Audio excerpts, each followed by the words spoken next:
Taste the Daily. மாபெரும் வரி ஏய்ப்பு நடந்துள்ளதாக எழுந்த புகாரை அடுத்து சென்னையில் உள்ள பாலிஹவுஸ் உள்ளிட்ட நிறுவனங்களில் இரண்டாவது நாளாக வருமான வரித்துறையினர் சோதனையில் ஈடுபட்டுள்ளனர்.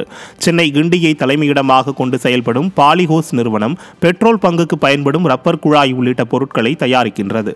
சமீபத்தில் இந்நிறுவனங்கள் தமிழகத்தில் முதலீடு செய்வதற்காக ஸ்டாலின் அரசின் அமைச்சர் முன்னிலையில் பல நூறு கோடி ரூபாய் மதிப்பில் புரிந்துணர்வு ஒப்பந்தம் போடப்பட்டது. இந்த நிலையில் இந்த நிறுவனத்துடன் தொடர்புடைய 50க்கும் மேற்பட்ட இடங்களில் வருமான வரித்துறையினர் சோதனை ஈடுபட்டனர்.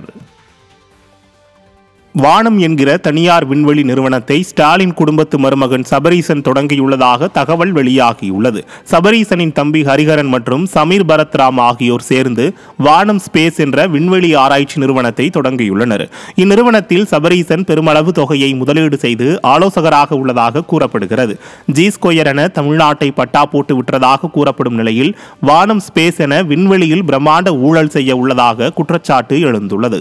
3 லட்சம் கோடிகளுக்கு மேல் சந்தை மதிப்பு கொண்ட இந்திய விண்வெளி துறையில் ஈடுபட்டுள்ள முதல் தனியார் நிறுவனம் என கூறப்படுகிறது. மேலும் தூத்துக்குடி மாவட்டம் குலசேகரன் பட்டினத்தில் ராக்கெட் ஏவுதளம் அமைக்க சுமார் 1000 கோடி ரூபாய் ஒதுக்கப்பட்டுள்ளது குறிப்பிடத்தக்கது. இந்த நிலையில் தமிழக அரசு புதிய விண்வெளி கொள்கையை வெளியிட்டு இந்த நிறுவனத்திற்கு கோடிக்கணக்கில் மானியமும் சலுகைகளும் வழங்கியிருப்பது மக்களிடையே சந்தேகத்தை ஏற்படுத்தியுள்ளது.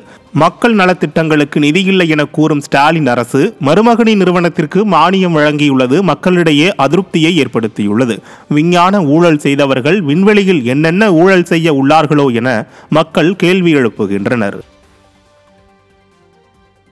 புதுக்கோட்டையில் சிறுமி உட்பட 5 பேருக்கு டெங்கு காய்ச்சல் பாதிப்பு ஏற்பட்டுள்ளது. புதுக்கோட்டையில் பலருக்கும் காய்ச்சல், சளி, இருமல் ஏற்பட்டுள்ளதால் அரசு மருத்துவமனைகளுக்கு வரும் புறநோயாளிகளின் எண்ணிக்கை அதிகரித்துள்ளது. புதுக்கோட்டை சுற்றுவட்டார பகுதிகளைச் சேர்ந்த 77 பேருக்கு அரசு மருத்துவமனையில் எடுக்கப்பட்ட இரத்த மாதிரிகள் பரிசோதனையில் சிறுமி உட்பட 5 பேருக்கு டெங்கு காய்ச்சல் உறுதி செய்யப்பட்டுள்ளது. டெங்கு பரவலில் அலட்சியம் காட்டும் ஸ்டாலின் அரசின் மாரத்தன் அமைச்சர் மக்களிடம் உரிய விழிப்புணர்வை ஏற்படுத்தவும் அரசு மருத்துவமனைகளில் போதிய மருத்துவ வசதிகளை செய்து தரவும் மக்கள் வலியுறுத்தியுள்ளனர்.